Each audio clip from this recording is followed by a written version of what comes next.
예, 갈라디아서라고 했는데 갈라디아는 지명입니다. 좁은 지역이 아니라 상당히 넓은 지역을 일컫는 말입니다. 오늘 본문에도 보시면 갈라디아 여러 교회들에게 2절 함께 있는 모든 형제와 더불어 갈라디아 여러 교회들에게, 바울이 이 편지를 받는 사람들이 한 교회가 아니고 갈라디아에 있는 여러 교회들이라고 했습니다. 그러니까 갈라디아 지역에 교회가 많이 있었다는 것을 알 수가 있습니다. 이 갈라디아 지역의 교회는 바울 사도가 된 다음에 예수님의 부름을 따라서 가서 전도하고 개척한 교회입니다. 바울은 선교사이기 때문에 교회를 개척하고 교회가 세워지면 그곳에서 목회하는 것이 아니고 그곳에 장로들을 세우고 그곳을 떠나서 또 다른 지역에서 복음을 전하고 교회를 개척하는 순회 선교사역자, 전방 개척 선교사역자였습니다. 그러나 바울이 복음을 전하고 교회가 세워지고 그곳을 떠났다고 해서 그곳에 관심을 끄는 것은 아닙니다. 바울은 자기가 전도하고 세웠던 교회가 어떻게 되었는가 늘 관심이 있었습니다. 그런데 갈라디아 교회들에 바울이 떠난 다음에 예루살렘에서 유대주의자들이 와서 바울이 가르친 것과는 전혀 다른 가르침을 가르치기 시작했다는 것을 듣게 되었습니다. 바울은 깜짝 놀랐습니다. 그리스도의 은혜로 구원받았던 갈라디아 교회가 6절 그리스도의 은혜로 너희를 부르신 이를 이같이 속히 떠나 다른 복음을 따르는 것을 내가 이상하게 여긴다. 바울은 갈라디아 교회가 이상한 다른 가르침을 따르는 것을 보고 깜짝 놀라서 그렇게 하면 안 된다. 내가 처음에 전해준 그대로, 예수께서 우리에게 전해주신 그대로 그 복음만을 믿어야 한다. 오늘날은 다양한 시대이기 때문에 다원주의를 좋아합니다. 이것만이 옳고 다른 것은 틀렸다. 그렇게 말하면 다 싫어합니다. 이것도 옳고 저것도 옳고 답은 없고 답은 내 마음에 땡기는 대로 하는 것이 답이다. 그렇게 합니다. 그것을 슈퍼마켓 멘탈리티를 하는데, 슈퍼마켓에 가면 같은 종류의 상품이 수도 없이 많습니다. 내가 콘프레이크를 먹고 싶다. 그러면 콘프레이크가 종류대로 다 있습니다. 초콜릿이 들어간 것도 있고 그냥 옥수수로만 만든 것도 있고 설탕을 넣은 것도 있고 널찍한 것도 있습니다. 어느 콘프레이크가 정답입니까? 없습니다. 내 마음에 드는 콘프레이크가 정답입니다. 그것이 오늘날의 시대 정신입니다. 바울은 복음은 그렇지 않다. 내가 너에게 전한 복음도 괜찮고 내 이 복음을 변질시켜서 다른 복음을 가지고 복음이라는 이름을 붙여놓으면 괜찮고 그런 것이 아니라고 합니다. 그래서 바울은 다른 복음이라는 건 없다. 7절에 여기 7절에 다른 복음이 없다 할 때 다른이란 말은 어떤 뜻이냐면 상표는 달라도 내용물은 큰 차이가 없는 것을 다른 것이라 합니다. 제가 슈퍼마켓에 가서 고추장을 사러 갔습니다. 고추장 하나 주세요 하니까 주인 아저씨가 샘표 고추장을 줬습니다. 보니까 색깔이 좀 마음에 안 듭니다. 그래서 제가 다른 고추장 없어요? 이러니까 풀무원 고추장을 줬습니다. 마음에 들었습니다. 그래서 내가 샘표 고추장 안 사고 풀무원 고추장 살 때 이 두 고추장은 다른 고추장입니다. 같은 고추장이지만 브랜드 이름이 다르고 포장이 다른 것이죠. 그러나 둘 다 고추장이라는 데는 차이가 없습니다. 7절에 바울이 다른 복음이 없다는 것은 그 말입니다. 다른 복음은 없다. 포장이 다르지만 내용 같은 그런 건 없다는 거죠. 다른 복음이 없는데 복음이라고 하는 것은 오직 예수님의 이름으로, 오직 예수님이라고 하는 복음 하나밖에 없다.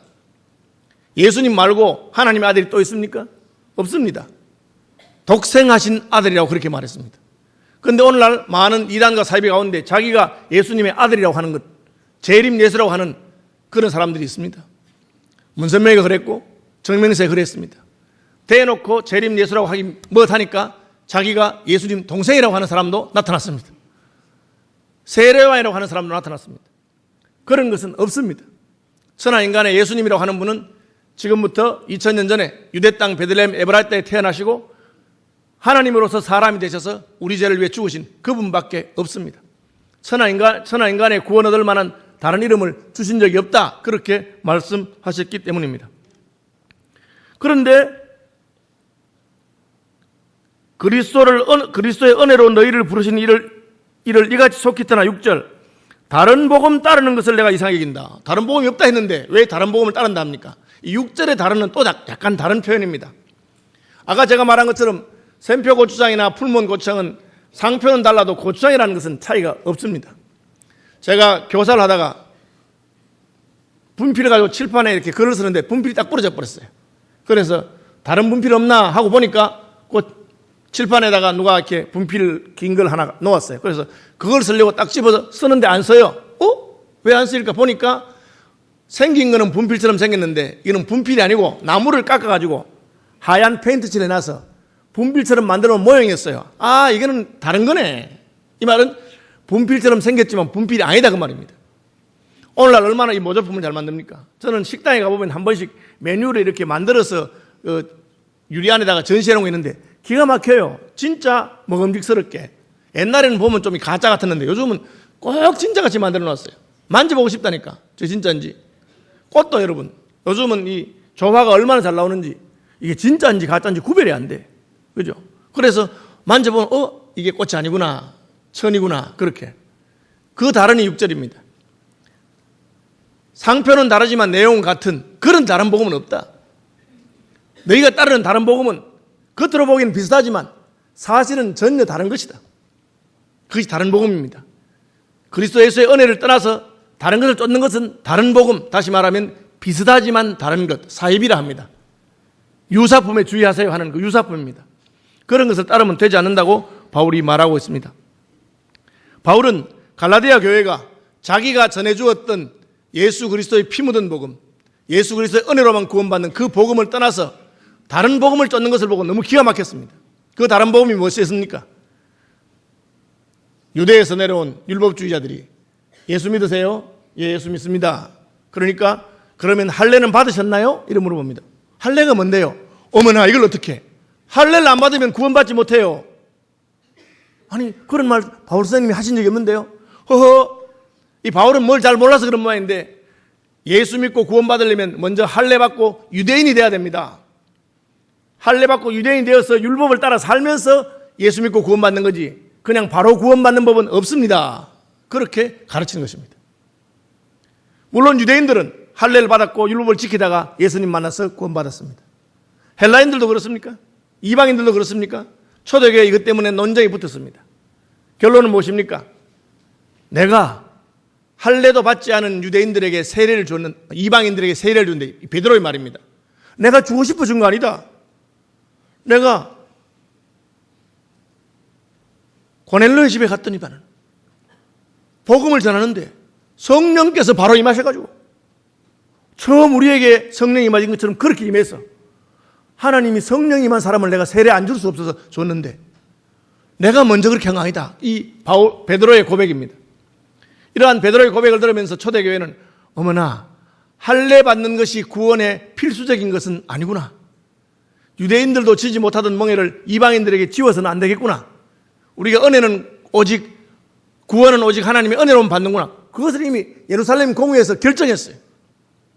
그래서 이방인 형제들에게 우리도 지지 못하던 그런 엉뚱한 멍에를 지게 하지 말고 구원은 오직 하나님의 은혜로 받고 하나님의 은혜로 구원받고 성령 받는 것을 증거하라. 그렇게 한 것입니다.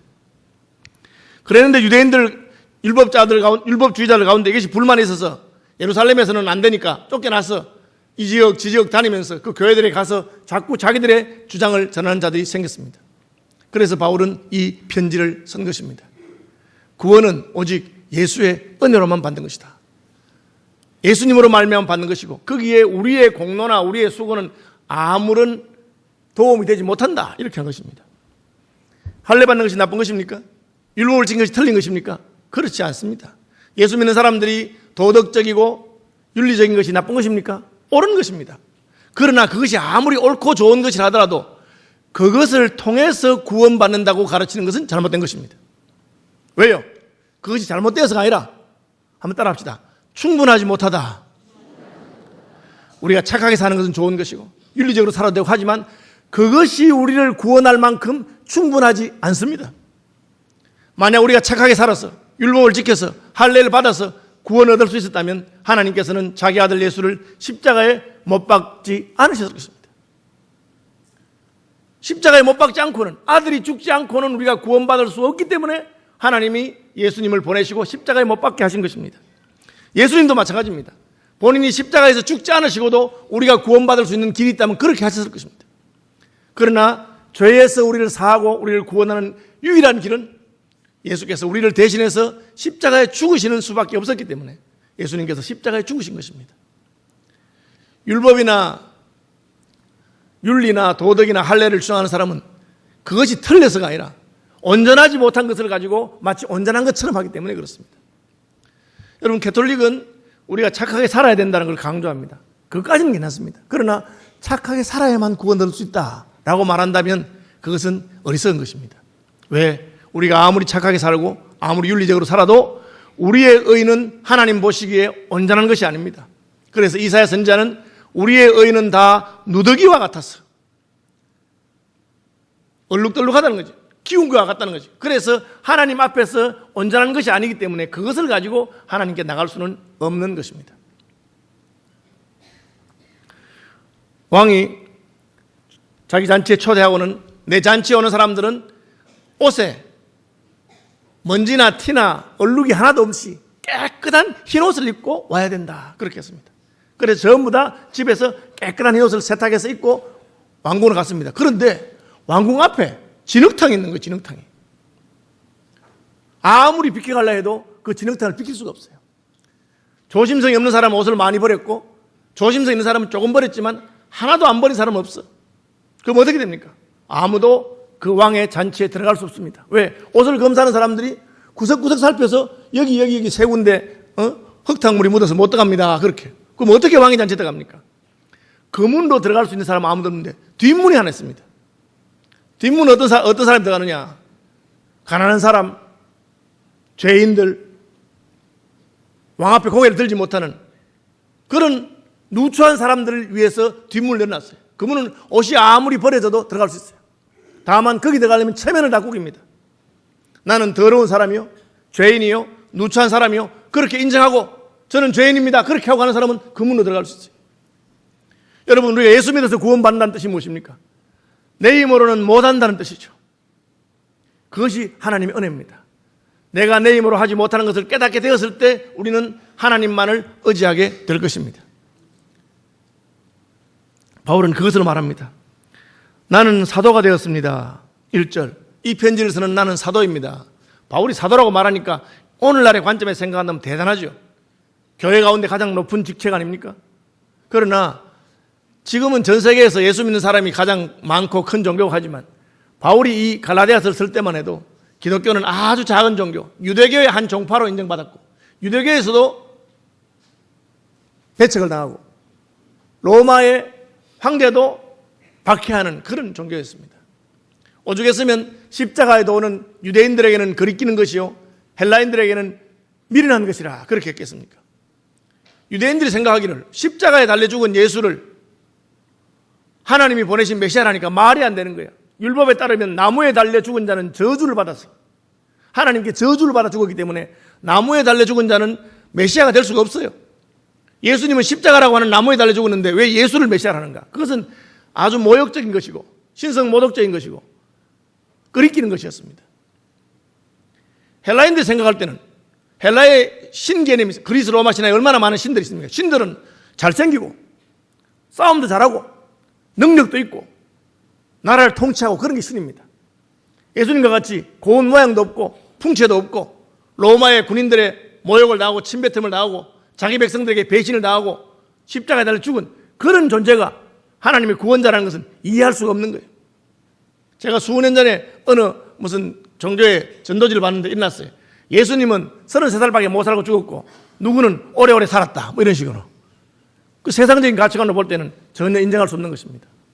그런데 그분이 하나님이 보내신 메시아인 것을 인정하고 아는 사람들에게는 바울 사도가 특별합니다. 사도란 말이 무슨 뜻입니까? 심부름꾼이라는 뜻이죠. 대통령의 심부름꾼을 대사라 하고 임금님의 심부름꾼을 의사라고 합니다. 특별한 심부름하는 사람을 특사라고 하죠. 사도라고 하는 것은 예수님께서 시킨 일이 있어서 보낸 사람입니다. 바울이 나는 사도라고 했습니다. 그 말은 예수님을 만나서 구원받은 사람들에게는 아주 특별한 의미가 있는 말입니다. 왜? 우리 예수님의 심부름꾼이니까. 사람들은 무시해도 우리는 그분을 다르게 생각합니다. 여러분, 요즘은 목사님들도 잘 먹고 잘 사는 분도 많지만 제가 어릴 때만 해도 목사님들은 끼니를 걱정해야 돼가지고 주로 영양실조가 많았어요. 선교사님들이 한국의 목사님들이 가르친 게 염소를 키워라. 염소를 키워서 젖을 짜서 그래서 그 젖을 먹어야 영양실조 안 된다. 그렇게 가르쳤습니다. 그러니까 저도 집에 닭을 키웠는데 닭이 그 계란을 낳으면 한 꾸러미 만들면 제일 먼저 목사님한테 갖다 드리라. 그렇게 했어요. 참 먹고 살기 힘든 그런 세월을 보냈죠. 그래도 교인들이 우리 목사님 초등학교밖에 안 나오고 우리 목사님 뭐 가난하고 그래도 굉장히 존경했어요. 왜? 예수님의 일을 하는 분이니까. 주의 종이니까 그렇게 생각합니다. 바울 사도가 그 말합니다. 내가 뭐 가말리엘 문화의 랍비로서 박사로서 그런 얘기 하는 거 아니고 예수님 심부름꾼이다. 하나님이 나를 심부름꾼을 세우고 예수님이 나를 불렀는데 그 사도로서 말한다. 그렇게 말한 겁니다. 우리 교회 새신자들이 많이 오는데 제가 새신자들 이렇게 태도만 보면 이 사람이 예수를 믿는지 믿음이 있는지 그냥 교회 놀러 왔는지 다 알 수 있어요. 어떻게 합니까? 그냥 믿음이 없이 교회 놀러 온 사람들은 목사를 우습게 생각합니다. 뭐 그냥 목사든지 나하고 아무 상관없으니까 쥐가 목사든지 말든지 그렇죠? 근데 믿음이 좀 들어가면 다르게 보기 시작합니다. 진짜 신앙이 들어가면 아주 목사님을 존경합니다. 이건 목사가 잘났다는 뜻이 아니에요. 왜? 목사가 주님의 일을 하기 때문에 다르게 보는 거죠. 저는 저희 어린 시절에 저희 부모님에게 목사님에게 잘하라고 그렇게 배워요. 왜? 우리 아버지는 교수고 우리 어머니도 그 당시 다 대학 나오고 한 분입니다. 그런데 예수를 믿고 은혜를 받고 보니 그렇게 한 거죠. 바울 사도가 말합니다. 내가 사도로서 말한다. 여러분 우리가 바울 사도가 말한 참된 복음이 어떻게 어느 것이 참된 복음인지 어느 것이 사입인지 어떻게 알 수 있습니까? 그것을 사도적 가르침이라 합니다. 오늘날 사도는 없습니다. 그러나 이 사도적 가르침은 신구약 성경을 통해서 기록되었습니다. 사도인 바울이 기록한 갈라디아서를 통해서 사도인 바울이 기록한 로마서를 통해서 그래서 우리는 성경 말씀을 왜 귀하게 봅니까? 예수님의 가르침을 기록해 놓은 것이기 때문에. 여러분 예수 그리스도를 만나셨습니까? 그분이 여러분을 구원하신 것을 믿으십니까? 그러면 그분의 가르침을 잘 따라야 되는 것입니다. 바울은 이 편지를 어떻게 씁니까? 혼자 쓴 것이 아니고 함께 있는 모든 형제와 더불어 갈라디아 교회들에게 쓴다 그렇게 말합니다. 또 저 뒤에 가보면 유대에 있는 교회들이 그렇게 말하고 있습니다. 우리가 이놈의 가르침이 잘못된 것인지 유대 율법주의자들처럼 복음을 변개하는 다른 복음인지 어떻게 알 수 있습니까? 첫째는 사도적 가르침인가? 다시 말하면 성경 말씀을 기준으로 할 수 있고 두 번째는 교회가 그 가르침을 어떻게 받았느냐. 저희 선생님들 가운데 평생을 성경 연구하신 교수님들이 안 많습니까? 교수님들 하신 말씀이 뭐냐? 내가 평생 동안 성경을 연구해봐도 전에 없었던 새로운 것을 하나도 발견하기 쉽지 않다 그렇게 말씀하셨어요. 저도 성경 연구 좋아하는 사람이고 성경 말씀 많이 봅니다. 그래서 남들이 잘 해석하지 못한 어려운 구절로 나름대로 고민하고 해석해서 이야 내가 기가 막힌 해석했구나. 그런데 시간이 지나보면 기가 막힌 해석이 아닙니다. 이미 우리 믿음의 선배들이 다 해놨는데 내가 공부를 제대로 안 해가지고 그냥 내 혼자 본 것처럼 그렇게 착각한 것이 대부분입니다. 여러분 기존 교회의 가르침이나 교회의 전통적인 가르침은 틀려먹었고 자기 혼자 성경을 잘한다. 전부 다 사입인 줄 알면 됩니다. 그냥 백발백중입니다. 무슨 자기 혼자 무슨 요한계시록을 혼자 깨달았게 되었다든지 자기 혼자 무슨 구원의 특별한 비밀이 있다든지 무슨 성경이 비유인데 자기 혼자 푼다. 수능틀입니다. 예수님이 이 땅에 오신 후 2000년이 지났는데 얼마나 경건한 믿음의 사람들이 평생 동안 성경 말씀을 연구한 수도원에서 신학교에서 그런 분들이 얼마나 많겠습니까? 그런데 그분들이 깨달은 것이 같습니다. 바울은 내가 사도라서 말할 뿐 아니라 이 가르침을 나 혼자 말하는 게 아니고 함께 있는 모든 형제와 더불어 갈라디아 교회들에게 말한다. 이것은 보편적인 교리요 보편적인 가르침이라는 뜻입니다. 그래서 우리는 사도신경을 보편적으로 고백하고 그래서 우리는 웨스트민스터 신앙 고백서와 교회의 결정, 공회의 결정을 중요하게 생각하는 것입니다. 물론 교회도 잘못 결정할 수 있지만 그러나 역사의 흐름을 따라서 하나님께서 자기 교회를 이끄시는 그래서 예수님은 하나님이실 뿐 아니라 사람이시다. 삼위일체에 대한 교리라든지 이런 것은 교회의 가르침인 것입니다. 교회가 사도들을 통해서 전해진 그 하나님 말씀을 잘 받아들이고 서로 연구하고 기도하고 할 때 아멘 아멘 되는 것입니다. 왜? 우리가 다 한 성령을 받았기 때문에 그렇습니다. 이 사도적인 가르침을 받을 때 우리는 어떻게 알게 됩니까? 하나님 아버지와 주 예수 그리스도로부터 은혜와 평강이 임하는 것을 깨닫게 됩니다. 여러분 하나님 주시는 평강이 여러분에게 가득하시길 바랍니다. 이게 주님을 온전히 신뢰하지 않으면 불안한 거예요. 구원의 확신이 없는 분들이 있습니까? 왜 불안합니까? 예수를 덜 믿어서 그렇지. 여러분, 예수님으로서 충분하다는 것을 믿으시기 바랍니다. 너희 죄가 조홍같이 붉을지라도 양털같이 휘어질 것이요 진홍같이 붉을지라도 눈과 같이 휘어질 것이라. 여러분, 우리 죄가 심하지 않거나 죄가 가볍다는 말이 아닙니다. 우리 죄는 무겁고 크고 중하지만 주님의 보혈은 그보다 훨씬 더 크고 놀랍습니다. 그것을 깨닫는 것이 은혜요, 그것을 깨닫는 것이 평강인 줄로 믿으시기를 바랍니다. 세상에 줄 수 없는 평강을 하나님 주십니다. 왜? 나는 죄인이었지만 하나님의 은혜로 구원받은 것입니다. 예수 믿는 사람이 가지는 평안은 문제를 외면하거나 문제를 몰라서 평안한 건 아닙니다. 여러분, 그런 평안은 성경이 말하는 평안 아니에요. 세상에서 제일 태평이고 배짱 좋은 사람이 누구냐? 대한민국 사람들이에요. 왜? 대한민국 동서남북에 전부 다 세계에서 제일 강한 나라 중국, 러시아, 일본, 미국이 둘러싸여 있는데도 끄떡도 안 해. 겁도 안 내. 누구하고 싸워도 뭐 질 때 질값이라도 고집은 세. 그래, 중국 사람 보고는 떼놈이라 하고, 미국 사람들 보고는 양놈이라 하고, 일본 사람 보고 외놈이라 하고, 겁도 없어요. 북한이 핵무기가 있는 거 다 이제 아는 겁니다. 언제 우리 머리에 핵폭탄이 떨어질지 모르는데도 끄떡도 안 해. 뭐 설마 하니 죽겠나 이렇게 생각하는 것 같아요. 우리나라가 이런 난리가 나면 미국에 있는 제 친구들이 자꾸 연락이 와요. 아유, 권 목사, 너 지금 잠깐 미국에 나와 있어라. 왜? 6월 달에 곧 전쟁 난다 하더라. 그 제가, 아니 전쟁 나도 어떻게 교인들 두고 가족 두고 내가 미국 혼자 살러 가겠습니까? 제가 10월 말에 미국 집회 가는데 도망가는 거 아닙니다, 여러분. 오해하지 마세요. 아유, 그래 오라 그래. 그래 제가 생각하는 건, 우리는 보니까 뭐 우리 교인들 중에서 나보고 어디 피하자는 사람 아무도 없어. 저 이상한 무슨 종파에 뭐 피지 갔다가 뭐 그런 사람이 있는데 우리는 그냥 끄떡도 안 해. 그래서 제가 배짱은 참 좋구나. 사실 우리가 위기입니다. 그걸 몰라서 배짱이 좋아서 평안한 것, 그것은 성경이 말하는 평안 아닙니다. 그리스도인들은 지금 위기구나, 나라가 참 힘들구나, 어떤 일이 생길지 모르겠구나, 내일 당장 전쟁이 나도 이게 이상하지 않구나 하지만 그럼에도 불구하고 우리의 보장은 예수 그리스도시다. 주님이 나의 피난처시다. 내가 사망의 음침한 골짜기를 지나도 주님이 나를 지키기 때문에 죽든지 살든지 내가 죽게 맡긴다. 그런 믿음이 있어서 평안한 것입니다. 그런데 갈라디아 교인들 보고 너희들 그래가지고 구원 못 받는다 하니까 막 흔들리는 거예요. 그러니까 바울이 예수 그리스도의 은혜를 무시하느냐? 예수 그리스도께서 너희를 충분히 구원할 수 없다고 생각하느냐?